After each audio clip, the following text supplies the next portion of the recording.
The mahogany-paneled conference room on the 38th floor of the Prudential Tower felt more like a courtroom than a corporate meeting space. Through the floor-to-ceiling windows, Boston Harbor stretched out like a gray mirror, reflecting the storm clouds gathering over the city.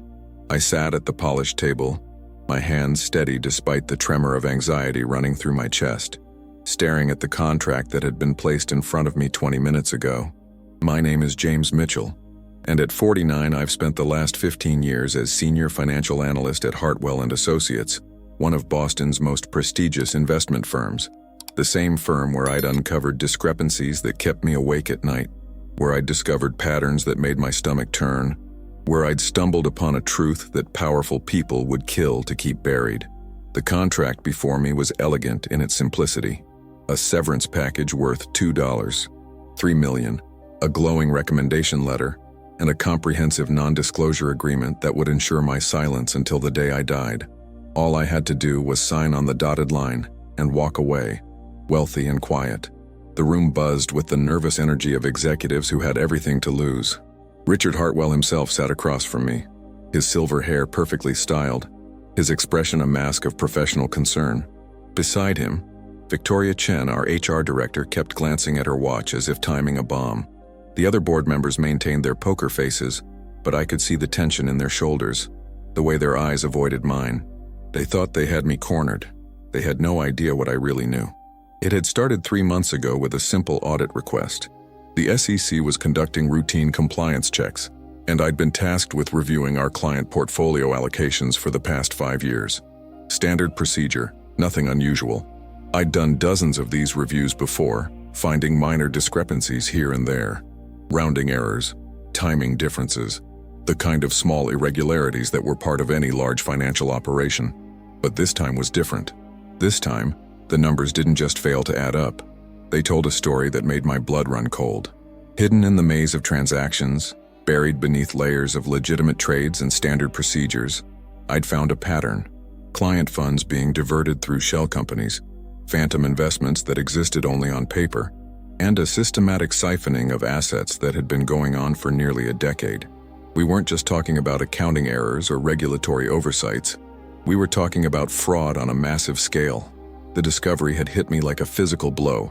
I'd sat in my office until 3 in the morning, running the numbers again and again, hoping I'd made a mistake. But the evidence was undeniable. Hartwell & Associates, the firm I'd devoted 15 years of my life to building, was stealing from its clients. Pension funds, retirement accounts, college savings, all of it being systematically looted by the very people trusted to protect it. James, Richard Hartwell's voice cut through my memories, bringing me back to the present moment. I know this is a difficult decision, but I think you'll find our offer more than generous. I looked up at him, this man I'd once respected, whose handshake I'd trusted, whose vision I'd believed in. His blue eyes held no warmth now, only calculation. The smile on his face was the kind reserved for closing deals and burying problems. The package includes full medical benefits for 2 years, Victoria added, her voice professionally cheerful despite the tension radiating from her small frame, plus stock options that should vest quite nicely given our projected growth. Projected growth built on stolen money, I thought, but didn't say. The non-disclosure agreement is standard, Richard continued, sliding the contract closer to me across the polished table. Simply protects proprietary information, trade secrets, that sort of thing. Nothing unusual for someone in your position. I picked up the document, feeling its weight. Not just the physical heft of expensive paper, but the moral weight of what they were asking me to do. The NDA was comprehensive, covering everything from client information to internal procedures to any irregularities or concerns regarding company operations. They wanted to buy my silence. They wanted to pay me to forget what I'd discovered, to walk away and let them continue stealing from people who trusted them with their life savings. James, Victoria said, her voice taking on a more personal tone, you've been with us for 15 years. You're practically family. This transition package recognizes your valuable contributions and ensures your future security. Family. The word tasted bitter in my mouth. Family doesn't steal from innocent people. Family doesn't cover up crimes with hush money. I need to ask you something, I said, setting the contract down without signing it. The Morrison Pension Fund, the teacher's retirement account, the Daniels Family College Fund, Are you aware of the irregularities in those accounts? The temperature in the room seemed to drop 10 degrees. Richard's smile faltered for just a moment before reasserting itself with practiced ease. Victoria's pen stopped moving across her notepad. Around the table, board members shifted uncomfortably in their leather chairs. "I'm not sure what you're referring to," Richard said carefully, his voice maintaining its professional calm. "If you have concerns about specific accounts, I'm sure our compliance team can address them." "Compliance team?" I almost laughed. "Richard, I am the compliance team. And what I found isn't a concern, it's a crime." The silence that followed was deafening. I could hear the distant sound of traffic 38 floors below, the soft hum of the building's ventilation system, the tick of the antique clock on the wall that had witnessed countless business deals over the decades. Victoria's face had gone pale, her carefully applied makeup unable to hide the fear creeping into her expression. "James," Richard said, his voice taking on the tone of a father addressing a confused child, "I think you may be misinterpreting some complex financial structures. Our operations are fully compliant with all regulatory requirements." But I could see the calculation behind his eyes, the rapid mental assessment of damage control options. This wasn't the response of an innocent man. This was the response of someone who'd been caught and was desperately trying to maintain control of the narrative. Misinterpreting? I pulled out my laptop, opening the spreadsheet I'd prepared for this moment. "Let me show you what I found." "That won't be necessary," Victoria interjected quickly, her voice sharp with panic. "James, perhaps we should discuss this privately, after you've had time to consider our generous offer." I ignored her, turning my laptop screen toward the group. The Morrison Pension Fund shows $12.3 million in assets and their monthly StateMe NTS, but when it traced the actual holdings, I found only $7 million. The difference has been systematically transferred through Cayman Holdings LLC, a shell company that doesn't exist in any legitimate business registry. Richard's jaw tightened almost imperceptibly. "James, you're making very serious accusations." "I'm stating facts," I interrupted, my voice growing stronger with each word. "The teacher's retirement fund is missing $4.2 million. The Daniels Family College Fund has been reduced by 60% over the past 3 years, with the missing funds routed through the same phantom companies." Victoria stood up abruptly, her chair rolling back with a soft whisper against the carpet. "This meeting is over. James, I strongly suggest you reconsider our offer and avoid making statements you might regret."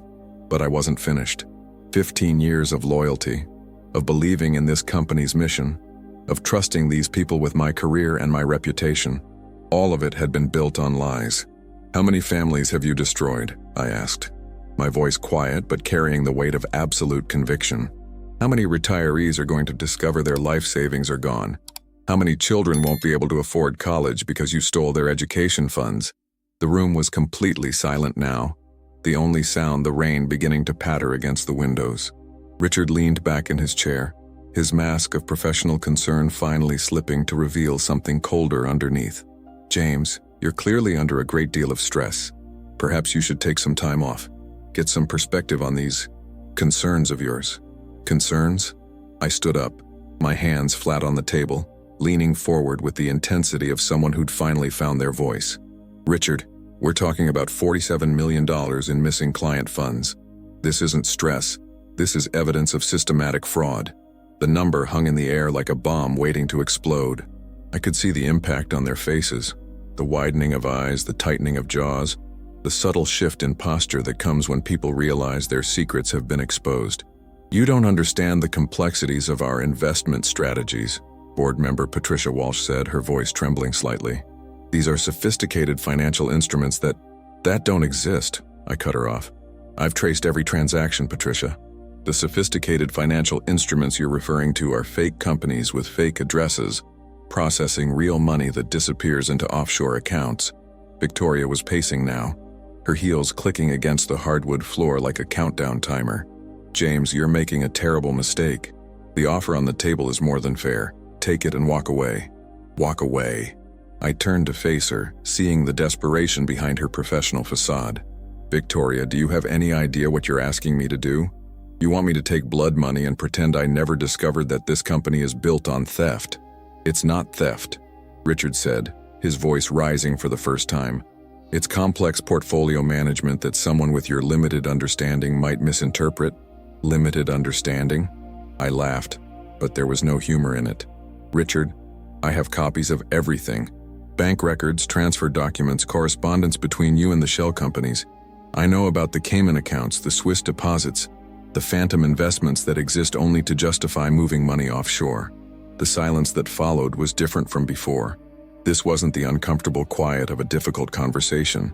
This was the profound stillness that comes when everyone realizes the game is over. Victoria stopped pacing, her face white as paper. Patricia Walsh's hands were trembling as she reached for her water glass. Richard's carefully constructed composure was cracking like ice under pressure. "Sign the contract, James," he said quietly, his voice carrying an undertone that might have been a threat. "Sign it and walk away." I picked up the pen they'd provided, feeling its weight in my hand. I held the pen for a long moment, feeling the weight of 15 years pressing down on my shoulders. 15 years of believing in this company, of trusting these people, of building relationships with clients who depended on us to protect their futures. I thought about Mrs. Morrison, the retired teacher who called me every month to check on her pension fund. I thought about the Daniels family, who'd worked double shifts to save for their daughter's college education. I thought about all the people who would never know their trust had been betrayed. Then I set the pen down without signing. "No," I said simply. The words seemed to echo in the silence. Richard's face went through a spectrum of emotions: surprise, anger, and finally something that looked like panic. "James," he said, his voice tight with controlled desperation, "you don't understand what you're doing. This company employs over 300 people. Families depend on us.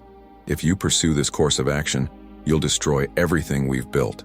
"Everything you've built on stolen money," I replied, my voice steady despite the adrenaline coursing through my veins.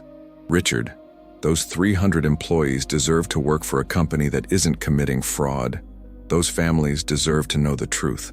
Victoria suddenly stopped pacing, her face white as paper. "He knows," she whispered, her voice barely audible. "Oh God, he knows about—" "Victoria!" Richard's voice cracked like a whip, but it was too late. "He knows the truth," she said louder, her voice rising with panic. "About the Morrison account, about the offshore transfers, about the—" "Victoria, stop!" Richard was on his feet now, his carefully maintained composure completely shattered. But Victoria was beyond stopping, her professional facade crumbling like a dam under pressure. "He knows about the SEC inspector," she continued, her words tumbling out in a rush of terror and guilt. "About the bribes, about the falsified reports, about how we've been covering this up for years." The room erupted in chaos. Patricia Walsh was frantically gathering papers, her hands shaking so badly she could barely hold them. Board member Robert Chen was on his phone, speaking in urgent whispers. Richard stood frozen, his face a mask of disbelief and rage. "Victoria, what have you done?" he whispered. But I was already moving, my laptop secure in my hands, the evidence safely backed up in multiple locations. "What she's done," I said, my voice cutting through the chaos, "is tell the truth, something this company seems to have forgotten how to do." I walked toward the door, feeling their eyes on me like lasers. "The SEC will have my full report by tomorrow morning. The FBI Financial Crimes Unit will have copies by noon. And every client whose money you've stolen will know exactly what happened to their life savings." "James, wait!" Richard's voice was desperate now, all pretense of authority gone. "We can work something out. The offer? We can double it, triple it. Name your price." I stopped at the door, my hand on the handle. "My price?" I turned back to face them. These people who had tried to buy my silence, who had built their wealth on the backs of innocent families. "My price is justice, and that's not for sale." As I walked out, I could hear Victoria's voice behind me, still confessing, still revealing the truth they'd worked so hard to hide. The elevator ride down 38 floors felt like a lifetime. As the numbers descended, I thought about the choice I'd just made, walking away from $2.3 million, from financial security, from the easy path that would have let me pretend I'd never discovered the truth. But as the elevator reached the ground floor and the doors opened to reveal the bustling lobby of the Prudential Tower, I felt something I hadn't experienced in months: peace. My phone was already buzzing with calls from reporters, from SEC investigators, from FBI agents who'd been waiting for someone with inside knowledge to come forward. The story would break within hours. Boston investment firm accused of $47 million fraud, the headlines would read. There would be investigations, trials, Probably years of legal proceedings, but there would also be justice. I walked out into the Boston afternoon, the storm clouds finally breaking to reveal patches of blue sky. The harbor sparkled in the distance, and for the first time in months, the city looked beautiful again. 3 weeks later, I sat in a small coffee shop in Cambridge, reading the morning paper. Hartwell and Associates executives arrested in massive fraud scheme, the headline announced. Richard Hartwell, Victoria Chen, and 4 board members had been taken into custody. The stolen funds were being recovered and returned to clients. Mrs. Morrison would get her pension back. The Daniels family would be able to send their daughter to college. My phone rang. Another job offer from a firm that valued integrity over profit, that wanted someone who'd proven they couldn't be bought. I'd received dozens of similar calls since the story broke. Apparently, there was still value in doing the right thing. As I answered the phone, I thought about that moment in the conference room when Victoria had gasped, "He knows the truth." She'd been right, of course. I did know the truth. But more importantly, I'd chosen to act on it. Sometimes the most expensive thing you can buy is your silence. And sometimes the most valuable thing you can give away is your voice. If this story moved you, if you've ever faced a moment where doing the right thing meant sacrificing everything, please share this video. In a world where corruption often hides behind corporate boardrooms and legal contracts, sometimes the most powerful weapon against injustice is simply refusing to stay silent. Subscribe for more stories that remind us that integrity isn't just about what we do when people are watching. It's about what we do when powerful people are trying to make us look away. Remember, the truth isn't for sale, and neither should be your conscience.